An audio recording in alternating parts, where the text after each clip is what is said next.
All right. We're going to do power rankings. I'm going to give you my top 10 EU teams moving into this final event. First up, we're going to introduce number 10.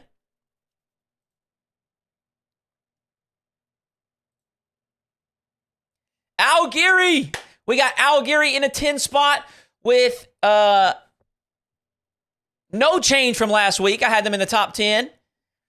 And they had a pretty good performance last week. They made it to the top 8. Unfortunately, that is where their run ended. But Algeria, I think, is a team that has a lot of potential. I think they are definitely just kind of getting acquainted with competing at the tippy top, competing against those best teams in the most stressful situations. So that's why I got Algeria in the number 10 spot. Number 9. We got Tundra. Tundra in the number 9 spot. Tundra has made 2 top 8s back-to-back. Unfortunately for them, both times that is where things have ended. They have also not had the cleanest runs through Swiss. And they were in the number 9 spot last week as well. So we have held them there at number 9. Number 8. We got Team Vitality slotting up 8 spots. Technically 9, I guess. They were outside the top 16 in regional number 1. But I've got them at number 8. Here's what I think about Vitality, all right?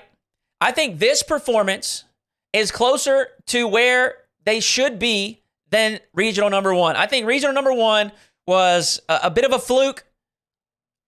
I think Vitality, this is much closer to their baseline. I'm not sure if they are a consistent top 4 team. In fact, I would say I don't think that's likely.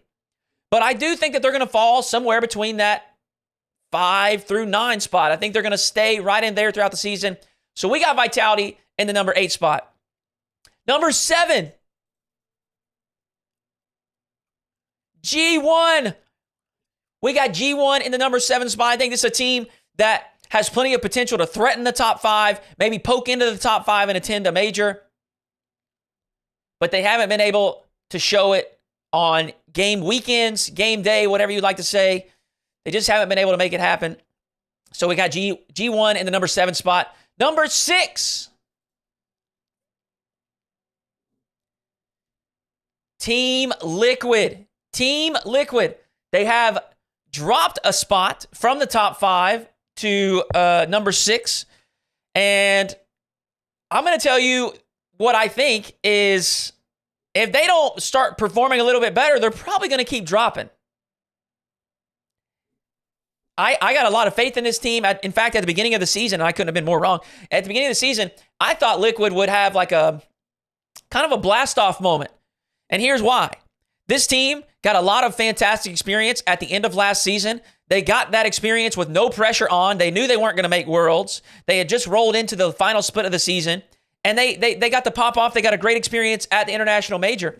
And I really thought that they could just build on that experience. I thought that they would experience more. They would just get more experience competing, dealing with top 4s, dealing with the pressure of just dealing with these things. And maybe that's what's happening right now. Maybe that's what's happening. And right now they're just understanding that they're gonna falter at times and they're gonna fall short, and they're learning how to deal with that. I don't know, but I thought Liquid would have kind of a pop-off season, and they certainly still can. But it's early, and I want to see them turn things around. Number 5. Should we get a drum roll for the top 5? Let's do it. Oh, wait. Y'all can't hear that, can you? Y'all can't hear that. Hold on. Let me turn it on. Hold on. Okay, let me get a drum roll. Top 5. Top 5. BDS. I got BDS in the 5 spot. And last week I had them in the 2 spot. Okay, we can see they have fallen 3 down the ladder. BDS has 2 top 8 performances, and they just have not looked as dominant as they were in the past. We've seen them have incredible, like the spring split last season. I know they flubbed in London, but the spring split was insane. They won the first 2 events, and if I'm not mistaken, they didn't even drop a series. And then they finally got beat in the 3rd regional by Moist, who was obviously the second best team in Europe, and then won the World Championship. So, coming into this season, you kind of expected Team BDS to be one of those, I mean, for sure, top 3 teams in Europe. And they just haven't really been able to show it. And I think there's some other stuff going on off the field. You know, some of the players have tweeted about just frustrations and dealing with things in real life, as well as obviously underperforming a bit in their profession. And so I feel for that team, and I really hope that they can turn things around. I think they are still obviously fantastic players and have all kinds of potential. They just got to show it on game day. Let's go to number 4.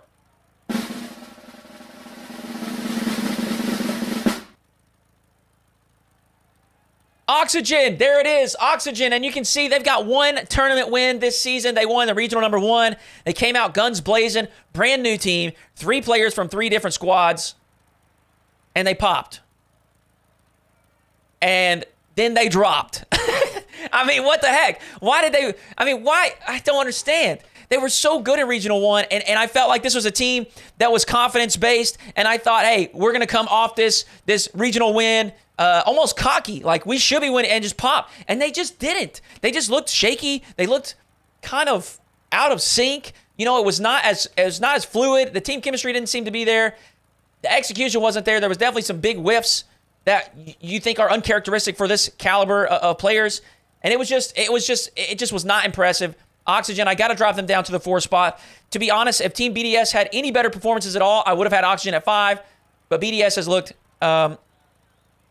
less threatening. I mean, Oxygen at least has a win here and has made it to the finals. So had to drop them right in front of BDS. Let's go to number 3.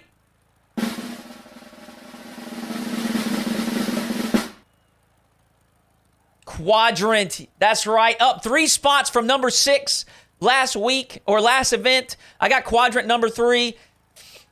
They have had an absolutely phenomenal season. Quadrant is a team that I think there were some people that have bought in and thought that this team has potential, but there were definitely plenty of doubters. And to be honest, I think there are still plenty of doubters. You know, even myself, I'm a bit skeptical. You kind of get this feeling, it's like, when is the bottom going to fall out? When are the wheels going to fall off, right? Everything's going so well. Everyone is excited and everything is just, it's clicking.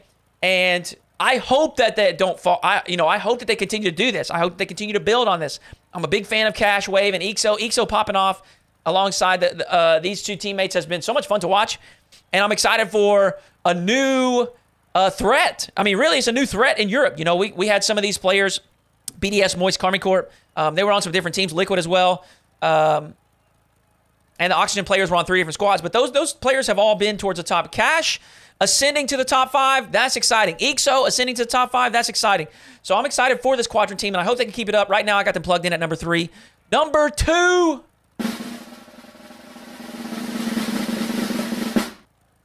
I do have Moist in the number 2 spot. Now, some of you are thinking to yourself, wait a second, Quadrant went further than Moist. They've looked a little bit better. And you know what? I can't even disagree. I think there has been a little bit of shakiness from Moist, but I'm going to chalk that up to they got to fill the shoes of Vatira, okay? Vatira, incredible player, big shoes to fill. They got another incredible replacement with Astral. But if you heard the offseason and how things unfolded, it was definitely like a little bit of a wacky ride where they weren't really sure who they were going to get, and there was a few different options, and then they finally got Astral, and maybe they could have gotten off to a better start, but I certainly don't think they look poor by any means. And look, Vatira deserves all the praise in the world. He possibly is the best player on Earth.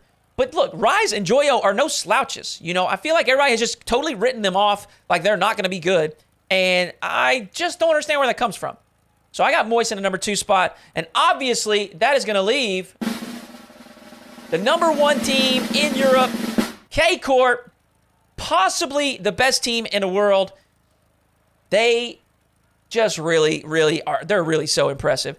Last night, I was watching Chalked Podcast, and I heard them talk about it, where they are like, they get so much value out of every touch. They get so much value out of every little movement. They expend like minimal resources. They are not, in poor positions or anything like that. And they just get maximum value out of what they're doing. And I totally agree. I think that's a great way to sum up KCorp. They have the flash and flare if they need it. All 3 of those players are incredibly capable mechanically. but a lot of times they don't necessarily rely on that.